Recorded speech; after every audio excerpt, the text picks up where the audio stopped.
big whys in the ever-changing world of supply chain are going to get answered today in my conversation to do with Anshu Prasad. He is co-founder and CEO of Leaf Logistics. Hello, Anshu. Great to meet you. So I got 3 questions for you, and they all start with why. Perfect. Let me start with this. Why do we continue to have these boom and bust cycles in freight? Yeah, look, whys are a good way to get to fundamental problems, and this is a fundamental problem we have in the industry. Like any other market, transportation is driven by the laws of supply and demand. And what ends up happening in boom cycles when rates are really high is lots of new trucking companies get registered in the country, lots of new shiny trucks get bought. 2018, 2021 were years like those. 65,000 and 109,000 new trucking companies were registered respectively in those 2 years. Wow, that The many. following years, Yeah. tens of thousands go bankrupt. Over 114,000 trucking company registrations have been declassified in the last 12 months. That's amazing. So this boom and bust is hurting all of us. It's making freight a lot less predictable, and none of us are really winning.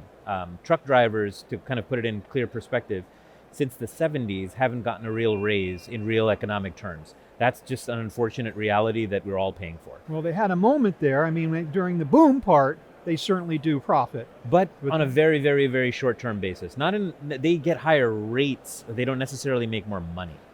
So from a profitability perspective, profitability in this industry continues to be very low, and there's still 500,000 plus direct trucking competitors.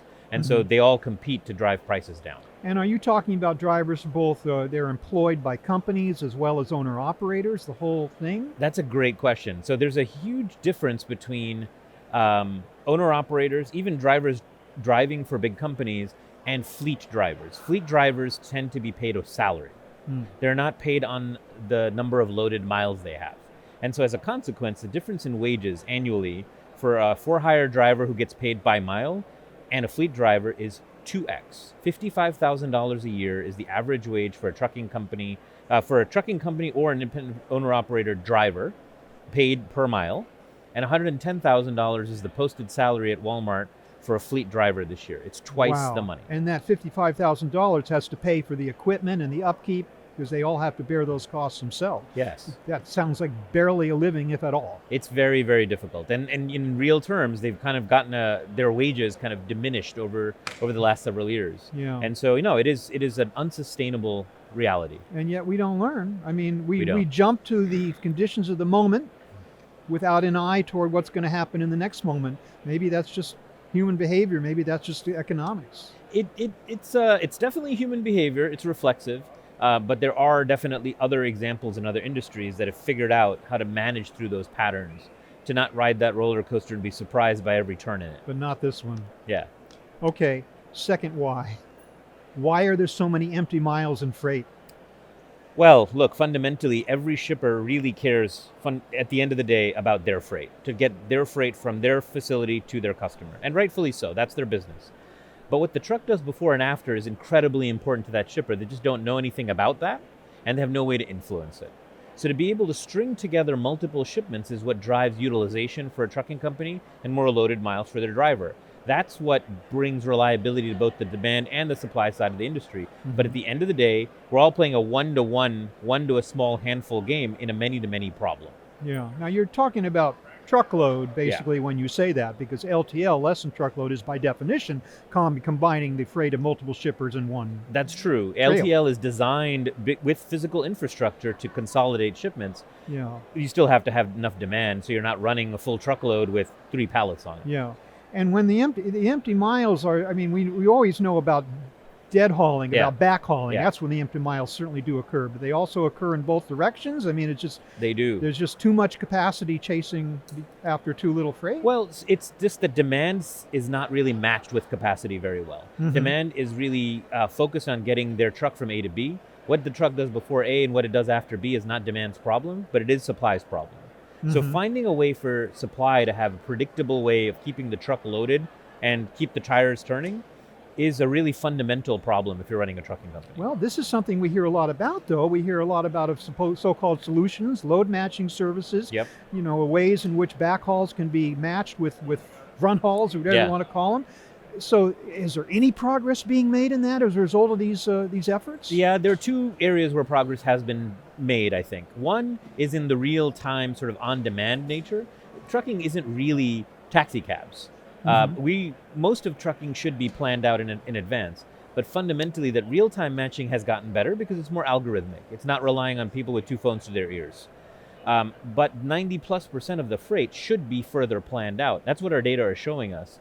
Right. And that is a process question, it's a people question, and a technology question. And so to really fundamentally chip away at the empty miles, a third to half of truck miles are being run empty, head haul and back haul. And then there's 4 hours plus of waiting at every dock to load and unload, at which time the driver isn't getting paid. All of these things are a tax on our industry, and they need to be taken fundamentally out of the system. 4 hours. The driver each just end. sits around Yeah.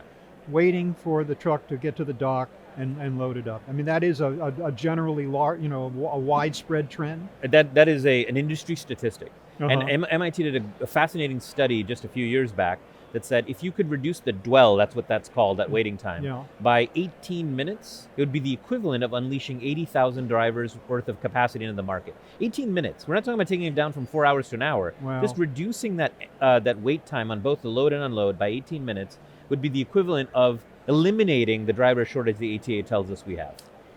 Based on what you told me about my first two whys, Yeah. I think I maybe know the answer to the third, but I'm going to ask you anyway. Why is driver turnover such a resistant problem? Yeah, no, look, this is it's a chronic problem, and it's a human problem. Drivers are the most common profession in the last census in 29 states. We all are 1 or 2 degrees separated from a truck driver in this country. Mhm. And yet, truck drivers haven't gotten a real raise. They make half the money they would if they were salaried.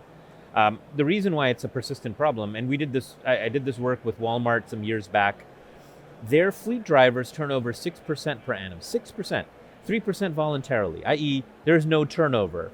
When you're salaried, you sleep in your own bed on a reliable schedule, and you have a job. You come in, you clock in, you do your job. Mhm.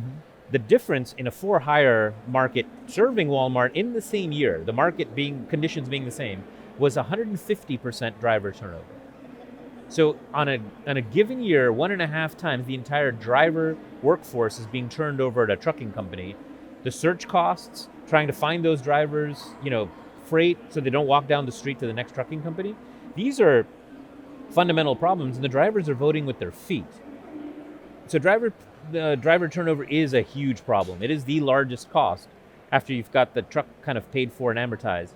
But we should do better. We should give these drivers more loaded miles, improve their wages, give them a better quality of life, and they don't turn over. We've seen that for decades now in this industry. So there are solutions. There is hope if we pay attention to Absolutely. these problems and keep Some making the same mistakes and going through the same cycles every time. Yeah, it requires sort of pausing the selective amnesia we tend to have in this industry. Well, thanks for the 3 becauses that you gave me in answer to my 3 whys. Thank you you. very much, Anshu. I really appreciate that. But I'd like to take a moment to ask you about Leaf Logistics. Sure. Where do you fit into the picture? Yeah, so we are built to be a data layer that becomes sort of the basis to do air traffic control in this industry. Neutral, we're neither on the shipper side nor on the carrier side, but we have at this point about $30 billion worth of data that individual customers have shared with us that allows us to paint the picture of this grid of demand that flows over time. So we can keep things like 10 trucks and 35 trailers busy in the eastern Pennsylvania working on demand from 3 different shippers. On any given day, we're giving those drivers that reliable freight, doubling their wages, and driving truck utilization up, and companies like Johnson & Johnson and Owens Corning are benefiting from much better service. So maybe solutions out there after all. Thank you so much, Anshu. I really appreciate your time. Thank you. Thanks for the great questions. I've been speaking with Anshu Prasad of Leaf Logistics. Thank you very much for watching.